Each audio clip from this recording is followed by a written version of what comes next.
이미 계획이 돼서는 다 여러 번 이렇게 간사 전략회의를 통해서도 이렇게 나눴고 다 나눴기 때문에 2024년을 향해서 좀 더 이렇게 집중을 영적으로 집중해보고 싶은 마음이 하나 있어요. 그것이 뭔가 하면 이렇게 기도예요. 기도. 예, 기도에 대한 마음이에요. 그래서 그거 부분을 좀 나누고 싶은데 특히 방언 기도에 대한 마음을 좀 이렇게 나누고 싶어요. 방언 기도. 좀 더 구체적으로 말하면 그 방언 기도의 유익에 대해서 왜 이거 내가 좀 이렇게 이거 나누고 싶은가 하는 것들에 대해서 좀 뒤에 가서 이야기할 건데 먼저 이게 그 방언 기도의 유익에 대한 마음을 좀 나누기 전에 기도에 대한 마음을 좀 한 가지 좀 더 이렇게 살펴보고 싶습니다. 뭐 여러 번 이야기한 것 같은데 어전 나이도 어전 한 50 이렇게 되어오고 그러다 보니까 이제 이렇게 뭐 삶의 어떤 희노애락을 다 뭐 거의 다 겪어봤다고 생각하는데 그리고 뭐 해볼 거는 어전 거의 다 해봤다는 생각이 좀 들어요. 이제 신실영 간사님 이제 신학도로서 이렇게 신학의 문을 지금 두드리지만은 그런 과정도 좀 다 겪어보고 이러는데 해볼 건 어전 좀 거의 다 해봤다. 뭐 저는 누누이 이야기하지만 이제 더 이상 뭔가 뭐 새로운 걸 해보고 싶다는 그런 마음은 없어요. 그런데 아직도 더 깊이 노력해보고 싶고 아직도 더 깊이 파보고 싶고 아직도 좀 더 깊이 이루어보고 싶은 영역이 있는데 그것은 이게 그 말씀과 기도예요. 예, 말씀과 기도예요. 제가 처음에 제가 이렇게 신앙을 시작할 때 말씀과 기도로 시작했죠. 제가 그 중국 지하 신학교에서 그 3년 반 동안 말씀 100번 이상 읽고 기도를 하루에 3-4시간 하고 금식 기도를 정말 밥 먹듯이 시작하면서 정말 이렇게 말씀과 기도로 진짜 완전히 진짜 똘똘 뭉쳤던 것 같아요. 근데 그것을 탁 충전해가지고 나오니까 그냥 다 그냥 완전 온 지구 온 뭐 이렇게 그 요한 웨슬리는 뭐 이 온 지구촌이 내 이렇게 그 교구다 이렇게 말했던 것처럼 이게 온 뭐 지구로 다 먹어버릴 것 같아. 복음화 시킬 것 같은 그런 열정. 그래서 제가 이렇게 한국에 그 나올 때는 야 보통 한국에 나오면 이게 새로운 문화가 들어가기 때문에 이게 두렵고 그렇잖아요. 근데 너무 충만해가지고 내 정도의 신앙이면 한국에서 정착을 잘 할 수 있을 거야. 뭐 이런 정도 이런 충만함을 가지고 나왔거든요. 그런데 완전 율법적인 사람이 돼서 나온 거예요. 완전 율법적인 사람이 돼서. 근데 그런 충만함을 가지고 나와서 목회 현장에 나가서 딱 전도 현장에 나가 하는데 완전 율법적인 한 인간이 완전 율법사 바리새인 같은 인간이 딱 서서 완전히 그러는 거예요. 제가 그때 한국에 처음 나와서 이게 그 안산에 있는 중국인 외국인 노동자들 사역부터 시작했거든요. 근데 외국인 노동자들이 주의를 성수를 안 하는 거예요. 어떻게 주의를 성수 안 할 수 있는가? 막 이러면서 막 들이게. 근데 그들이 사정을 들여다보면 여러분 그때 2005년도, 2003년도, 4년도 이때 당시는 이 그 중국에 있는 그 사람들이 한국에 올 때 엄청난 빚을 내 가지고 오거든요. 뭐 5만 원, 뭐 10만 원 이렇게 중국 돈으로 꺼 가지고 이자를 엄청 비싼 이자를 꺼 가지고 이렇게 오는데 그것도 불법으로. 그런데 정말 그걸 이렇게 그 갚아내지 못하면 망하는 거예요. 그 사람 인생이 망하는 거예요. 그런데 어디서 일만 시켜주면 달아갈 수 있는 불법 체류자들도 엄청나게 불법 체류자들이 많았었거든요. 근데 주일날에 나가서 일해야 하면 그 사람의 입장에서는 어떻게 할 수밖에 없는 거예요. 그런데 그런데다 대고 막 어떻게 주의를 성수하지 못하는 주의를 성수하는 막 이렇게 막 정제의 칼날이야. 내 설교 자체가 정제의 칼날이었어. 그래서 보통 우리 이게 목회를 오래 하신 그런 분들은 이렇게 제일 두려워하는 게 어딘가 하면 신학교 가면 두려워해요. 신학교 가면 우리 신실영 간사님들 신학교 딱 들어가는데 신학교 가면 신학생들은 제일 두려워해. 그냥 배운 대로 정제를 하는 거야. 저 목사님이 설교 저 부분은 이렇게 원어 해석이 저렇지 않는데 어떻게 저럴까? 저 목사님은 어떻게 신학 사상이 저럴까? 이게 완전히 그래서 이렇게 목회자들은 이렇게 신학교 가기 되게 두려워해요. 그게 교수님들이 앉아있고, 신학도들이 새파랗게 부른 어떤 그런, 이렇게 이 신학도들이 앉아있기 때문에 그 정죄의 날을 가지고 막 정죄하는 그런 것들이 이렇게 많이 보일 수 있는데, 저도 이렇게 막 그 말씀이 충만해가지고, 기도가 충만해서 나갈 때 진짜 그런 자세로 영혼들을 대해 있는 거예요. 그러다 보니까, 이게 무기력해지더라고요. 자신감이 없는 거예요. 이게 오히려 사람들을 정지하고 이러다 보니까 그 사람들이 깊이 들어가는 게 아니라, 영혼을 향해서 깊이 들어가는 게 아니라 어떤 그런 부분들이 이렇게 느껴지는. 그래서 그 후부터 제가 깊이 있게 고민했던 게 뭔가 하면 이 말씀을 어떻게 녹여서 영혼들에게 적용시킬 수 있을까. 그러니까 그 영혼들이 상태, 영혼들이 그 삶의 상태들, 그 영혼들이 살아가는 어떤 그 세상의 이해, 그 영혼들이 어떤 그 모든 그런 식견을 높이려고 그다음부터는 이렇게 노력을 많이 했어요.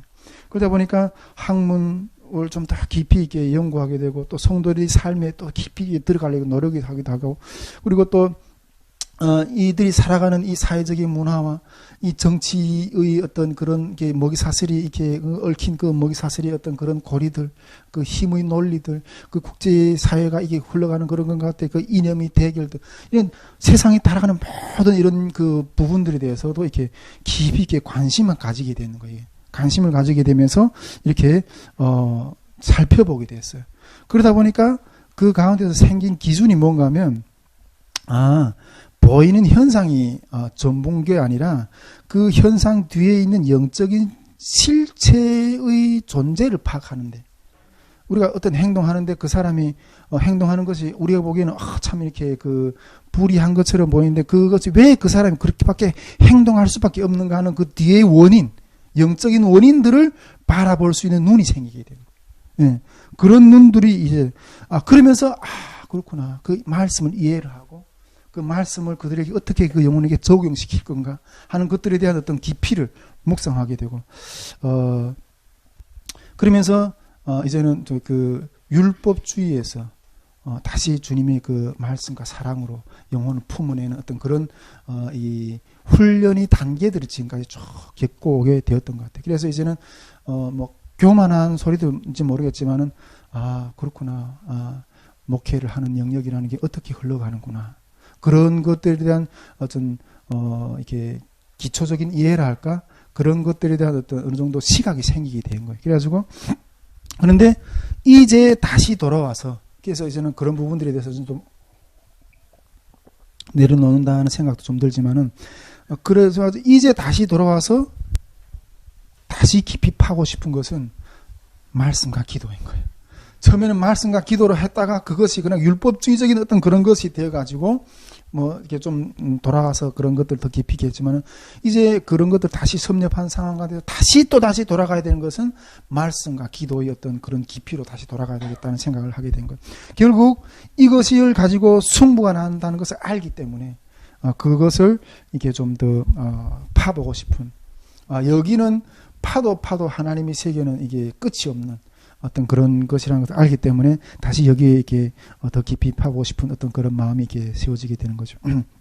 또한 이 기도 영역이라는 것은 앞에서도 이야기했지만 그 1개월 훈련 학교 중에서 그 기도 학교의 커리를 만드는 한 부분이 될 것이다 하는 생각을 좀 이렇게 하게 됩니다. 1개월 훈련 학교 커리가 완성이 되었지만은, 저는 이렇게 그 말씀 학교하고 그냥 이게 성령 학교하고 뭐 우리 회복 학교에 이때까지 했는데 이름을 다시 좀 고쳐야 될 것 같아요. 그냥 이게 성령 학교라고 이렇게 해야 되는데, 그걸 가지고 이렇게 그냥 이렇게 그 훈련 커리를 만들어서 이렇게 진행할까 하다가, 근데 그 뭔가 좀 부족한 것이 느껴진 거. 우리가 한 신앙인을 완전한 어떤 싸움꾼으로, 영적인 싸움꾼으로 모장시키는데 뭔가 하나가 좀 부족해. 근데 그것을 좀 많이 고민했었는데, 제가 좀 쓰고 싶었던 그 내용 부분이 한 두 가지가 정도 더 있었어요. 하나는 뭔가 하면 로마서 강의를 한 번 더 하고 싶었어요. 로마서 강의. 그 다음에 이렇게 그 기도론에 대해서 한 번 더 쓰고 싶었는데, 로마서 강의는 왜 이렇게 좀 하고 싶었는가 하면, 저는 이게 보수신학에서 배웠지만은, 이렇게 칼빈주의, 알미니안주의, 이런 신학 논쟁에 들어가면 이런 논쟁이 엄청나게 이렇게, 많이 부딪히거든요. 뭐 칼빈주의를 뭐 극단적으로 표현하면 한 번 구원은 영원한 구원이냐 뭐 이렇게 알미니안주의자들은 이렇게 비판하고 또 그 칼빈주의는 또 알미니안자들에게 이렇게 이렇게 구원의 두려움에 대한 어떤 그런 부분들에 대해서 가지는 부분들에 막 비판하고 막 서로 이러는데 이게 교계 내 안에서도 이렇게 어떤 좀 더 깊이 들어가면 상당한 어떤 구원관에 대해서 상당히 이렇게 그 논쟁이 많은 어떤 그런 부분들이 있어요. 그래가지고 이 부분도 좀 이렇게 정리를 좀 해놔야 되겠다. 우리 행위 구원이냐 뭐 이런 부분들 좀 정리를 해놔야지 신앙의 어떤 바른 걸음을 걸어갈 수 있지 않을까 이런 생각을 가지고 로마서를 좀 정리하려고 했는데 이게 결혼을 하다 보니까 로마서까지 정리할 수 있는 어떤 그런 여유는 없을 것 같아요. 그러나 그것보다는 기도론을 하나 좀 더 써야 되겠다는 좀 이렇게 생각을 하고 있습니다.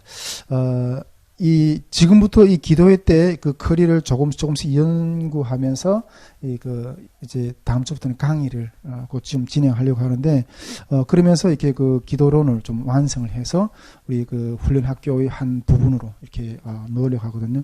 자, 그런데 우리가 여기서 한번 좀 더 이렇게 짚고 넘어갈 것은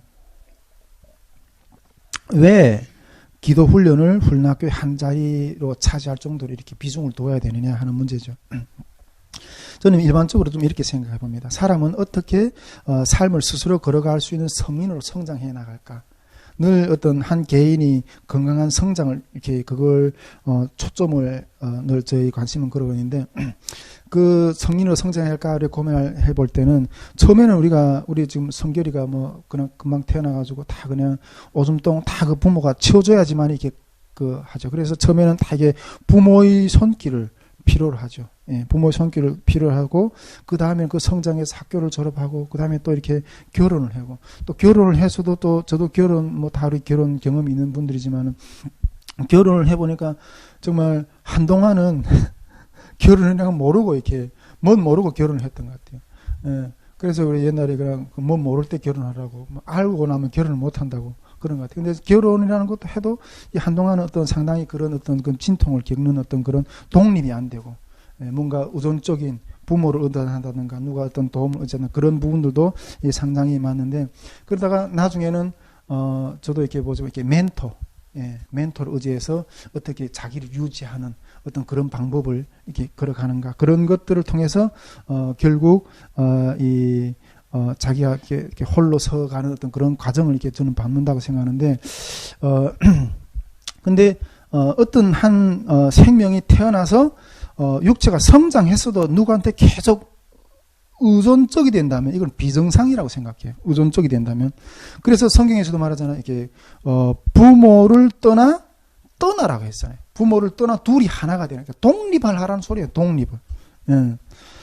그래서 제가 결국 인간은 결국 독립적이 돼야 된다고 이렇게 생각하는데 저도 결국은 이렇게 처음에는 뭐 부모 손에서 이렇게 양육을 받다가 또 결혼을 해서 나중에는 또 이렇게 결혼해서도 이렇게 결혼에 대한 삶의 그 모든 과정이 내가 걸어 못 본 새로운 길을 가기 때문에 이렇게 바른 판단이 스스로가 안 돼서 계속 어떻게 하면 인생을 잘 걸어갈 수 있는가 이런 것들에 대해서 중보기도자들 또 멘토를 통해서 계속 이렇게 의논하면서 내 삶의 어떤 바른 길을 찾아가는 거죠. 그런데 나중에는 하나님이 그 멘토도 쳐버리들 멘토도 쳐버려요.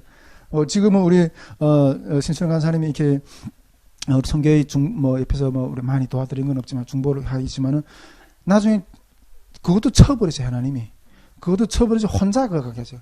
혼자서 하나님과만 오직 독대를 해서 이렇게 가게. 그럼 그렇게 하나님이 그 리더의 결국은 그런 모습으로 서는 게 그게 끝이거든요. 근데 우리가 그동안 부모라든가 멘토라든가 이런 거는 우리가 성경에 말하면 몽학선생. 율법은 예수 그리스도가 오기까지 그 몽학선생의 역할을 한 거죠. 그러니까 우리는 한 사람이 영혼이 주님 앞에 서는 데까지 그냥 보조하는 역할인 거예요. 그래서 주님과 그냥 1대1로 서는 그것까지 세워져 가야 되는 거죠. 예. 신앙도 스스로 걸어갈 수 있는 성장을 일으켜야 된다고 저는 생각하거든요. 성장을. 저는 우리 선교회가 누누이 계속 이야기하지만은 교육이 이 홀로서기 신앙의 훈련 교육이라고 저는 생각하거든요. 캠프는 심령을 변화시켜서 하나님을 바라보게 하는 게 초점이 영적인 이렇게 그 목적이 있고 말씀학교는 그 방향을 향해 나가는 것 가운데서 기준을 주는 삶의 판단의 기준을 주는 것이고, 성령 학교는 그 진정한 방향을 나아가면서 임마누엘 하나님과 우리가 함께 하신 그 성령과 교제하는 그 방법론을 가르치는 거죠. 그리고 기도학교는 그 신앙인이 홀로 서기 훈련의 마지막 퍼즐의 교육이라고 저는 생각하거든요. 이론적인 면을 위해서는 아무리 많이 배웠다고 하지만 앞에서 그리고 그렇지만 이 기도라는 거는 우리가 마주하는 현실 세계에서 현장의 싸움에서, 삶의 싸움에서 실제 대응하는 문제를 실제 대응하는 어떤 그런 방법론을 배우는 거죠.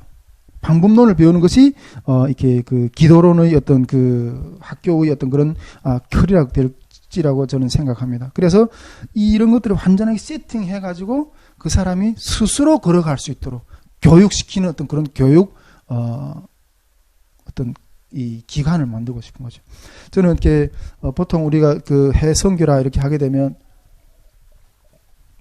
맨날 이렇게 그냥 후원금을 막 퍼부어줘가지고 그냥 우선적으로 만들어버리는 어떤 그런 건데, 그럴 때마다 선교사님들도 그렇고 다 계시지만은 그냥 이렇게 이렇게 고기를 주는 것이 아니라 고기를 잡는 방법을 가르쳐야 된다고. 그리고 계속 이렇게 그런 마인드를 가르쳐야 된다고 이렇게 생각하는데, 저는 이런 신앙훈련 교육이 들어가는 것이, 한 영혼이, 정말 신앙적으로 자립하고 확장하고 나중에 부흥의 열매를 맺는 어떤 그런 결실로까지 성장하는 어떤 그런 통과하는 과정을 세워주는 것이라고 생각하거든요.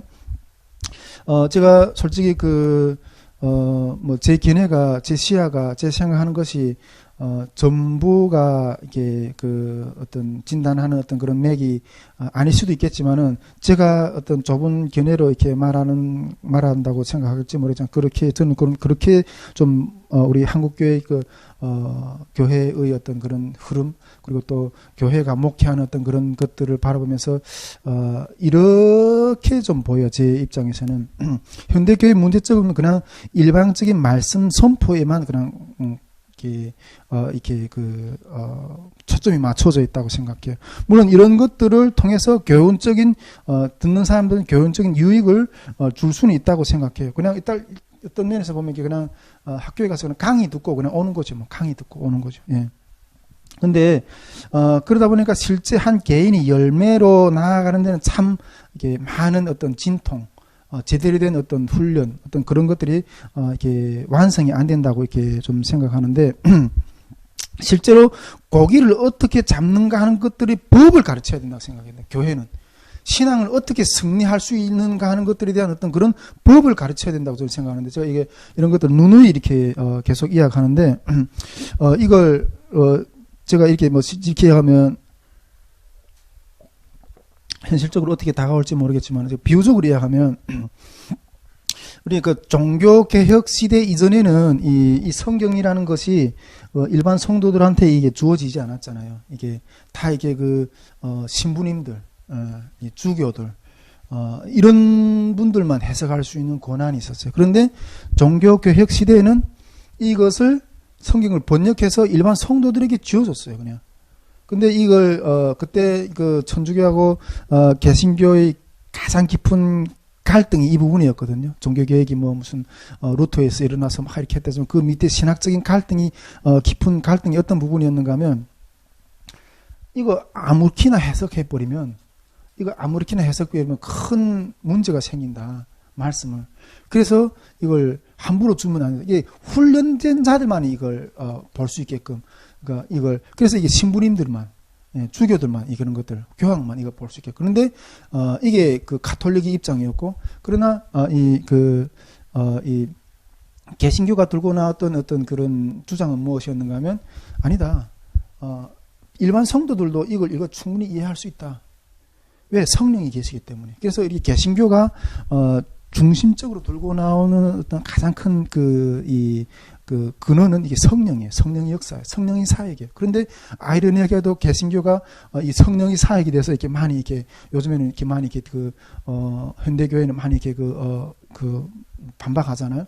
근데 이것이 성경에 일반 성도들이 주어졌을 때 이것을 이해할 수 있는 그 역사를 성령이 주실 거다.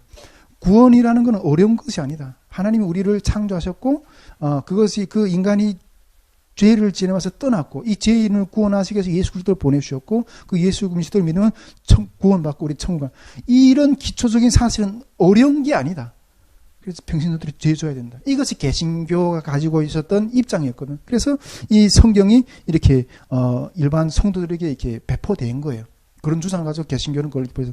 근데 그랬던 것처럼 이 신앙을 이걸 우리가 이 신앙 훈련의 어떤 그런 기관 이걸 통과해서 어떻게 이 신앙이라는 이 믿음의 여정을 걸어갈 것인가 하는 어떤 그런 훈련 기간이 어떤 그런 것들을 제공을 해야 된다고 생각해요. 근데 이런 부분들이 그냥 우리 현대 교회에서는 그런 부분들이 좀 미약하지 않는가 좀 그런 생각을 좀 해보면서 미약하지만은 우리 선교회가 이 그런 법을 거쳐가는 제가 이게 너무 오만한 소리인지 모르겠지만은 그런 것들을 좀 제시해보고 싶은 거예요.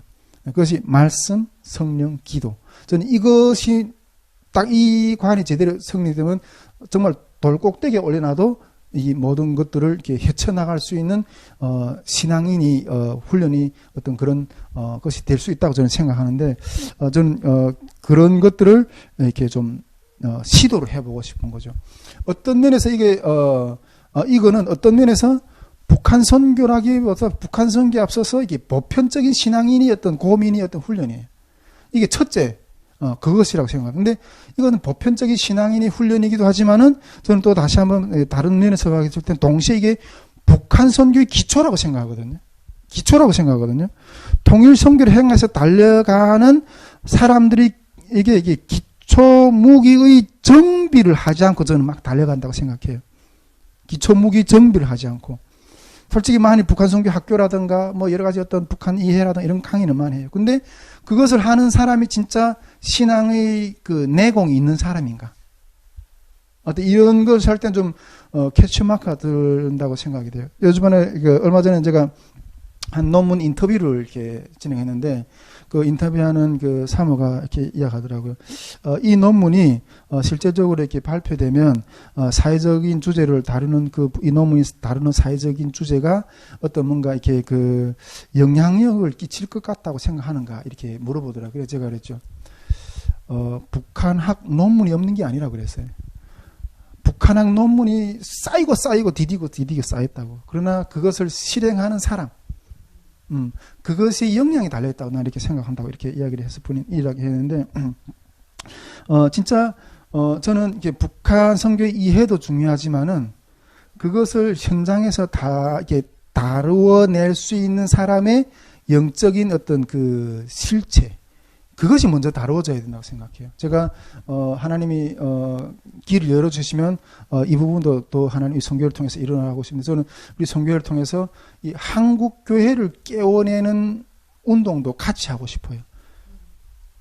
하나님이 문을 열어주시 않는 것은 한국 교회가 그거 담아낼 그릇이 준비 안 되어 있다고 저는 생각해요. 근데 지금 딱 보면 한국 교회 성도들 딱 보면 우리들 뭐 지금 막 열심히 있는 그런 사람들 보면 우리도 옛날에 다 그랬어. 60, 70년대 그렇게 뜨겁게 살았어. 이제는 뭐 이런 태도, 그런 입장에서 이렇게 좀 이렇게 바라보는 것도 많은데, 근데 많이 이게 신앙의 본질을 잃어버렸어요. 그리고 그런 것들을 하다 보니까 그 북한 선교의 현장에서 열매들은 적고, 그래서 제가 이렇게 말하는데 북한 선교의 길이 어디에 있나 다 물어보고 있거든요. 근데 제가 주장하는 거래요. 복음의 본질로 돌아가라. 복음의 본질로 돌아가는 것이 북한 선교의 방법론이다. 복음을 살아내라. 그것이 북한 선교의 방법. 그건 하나님의 역사가 일어날 것이다.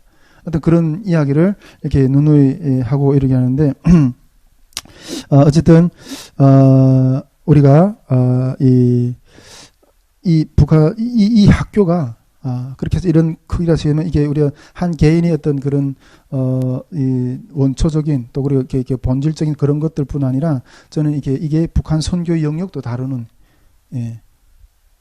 그런 영역이고 다음 세대를 세워내도 다음 세대에 기도를 많이 하는데 저 다음 세대에게 성경을 가르쳐야 된다고 생각해요. 신앙의 어떤 그런 훈련을 가르쳐야 된다고 생각해요. 멀리 있는 게 아니라 우리 한국 교회를 향한 기본으로 돌아가는 훈련. 이게 이 기본으로 돌아가는 훈련. 한 개인의 신앙 문제, 북한 선교 문제, 다음 세대의 문제, 한국 교회 문제, 기본으로 돌아가는 데 있다고 생각해요. 기본으로 돌아가는 데. 이것을 하는 것이 모든 문제를 하는 것을 마주하는 거라고 저는 생각하거든요. 그래서 이걸 좀 이렇게 전 앞에서 이렇게 상황인데 감히 바라건대 하나님, 당신이 원하신다면 이 학교를 세워달라고. 누누이하지 북한식 스파르타 훈련 학교를 기도해 주십시오, 선교사님. 예. 제가 목숨 걸고 싶어요, 여기다가. 이걸 가지고 씨름해보고 싶어요. 이 세대하고. 다른 걸로 뭐 이렇게 정치로 투쟁하고 이런 것보다 이걸로 가지고 씨름해보고 싶어요. 예. 눈물 뿌리면, 눈물을 흘리면서, 부르짖으면서 하나님, 용사들 세워달라고. 이 악한 세대를 돌파해낼 수 있는, 뭘로 돌파해서 말씀으로 돌파하고 성령으로 돌파하고 기도로 돌파해야죠. 그 훈련 방법론들을 이렇게 제가 이것이 제 한 앞에서 달려갈 목표예요. 숨이 거두는 날까지 한 앞에 주님 이 목표를 주님 이루게 해달라고 달려갈 목표. 그걸 생각하면서 이렇게 기도 학교에 대해서 기도에 대해서 특히 2024년을 바라보면서 기도를 더 깊이 이 부분을 짚면 나가야 되겠다 이런 생각을 좀 이렇게 하게 됩니다. 자, 그러다 보니까 이게 여러분 이게 어떤 영적인 일을 채우려면 사단이 공격이 만만치 않아요. 이게 제가 이 부분을 기도의 부분을 이렇게 학교 퍼즐의 부분을 지금 딱 이제 맞춰지려고 하잖아요. 이게 하나님의 역사를 세워낸 어떤 학교 훈련 학교의 퍼즐이 지금 딱 맞춰지려고 하니까 영적인 공격이 엄청나게 또 오는 거예요. 영적인 공격이. 우리는 기도하지 않고서는 사명을 감당할 수가 없어요. 예. 얼마 전에 전 또 특히 이게 영적인 공격이 또 얼마 전에 좀까지 요즘에 조금 많이 좀 또 편안해졌는데 공격이 엄청 많이 심했어요. 보니까 우리 신철 간사님도 이게 저는 한 단계를 지나가셨구나. 생각했는데 신철 간사님도 얼마 전에 영적 공격이 엄청 많이 받는 모습도 보면서 중보 기도하고 이랬는데 이 하나님이 어떤 큰 어떤 어떤 기업이 하나님의 어떤 큰 이 진영이 이렇게 다 이게 뭉쳐지려고 하니까 사단이 이게 또 공격이 확 하는 거예요. 요즘 제가 참 감사한 게 그래도 우리 사모가 참 영적인 부분들이 좀 민감하게 하나님이 제가 좀 지치지 못할 때는 하나님 또 우리 사모를 통해서도 말씀도 많이 하시고 이러시는 것 같아요. 사모를 통해서 하나님 뭔가 이게 딱 보여주셨는데 이 막 하늘이 새카맣대요.